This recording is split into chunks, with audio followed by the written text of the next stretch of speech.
Samsung's One UI 7, built upon Android 15, brings a host of exciting features and improvements to devices like the Galaxy A55, enhancing both functionality and design.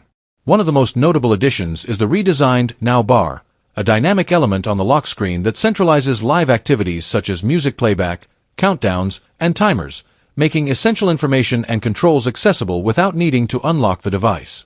This feature is complemented by an updated aesthetic, featuring smoother animations, refreshed app icons, and customizable themes that allow users to tailor their experience to their personal preferences. The integration of advanced artificial intelligence capabilities takes One UI 7 to the next level.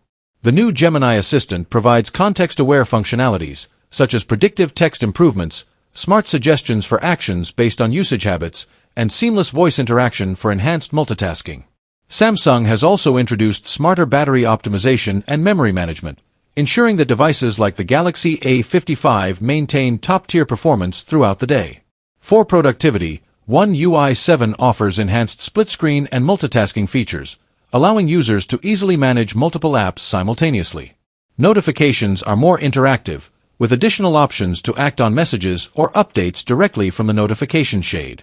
Furthermore, One UI 7 introduces better privacy controls, giving users more granular options to manage permissions and safeguard their data. For Galaxy A55 users, these updates translate to a more streamlined and personalized smartphone experience, showcasing Samsung's commitment to blending innovative technology with user-centric design. With One UI 7, the Galaxy A55 becomes a device that not only looks good but also adapts intelligently to the needs of its user, making daily tasks simpler and more intuitive.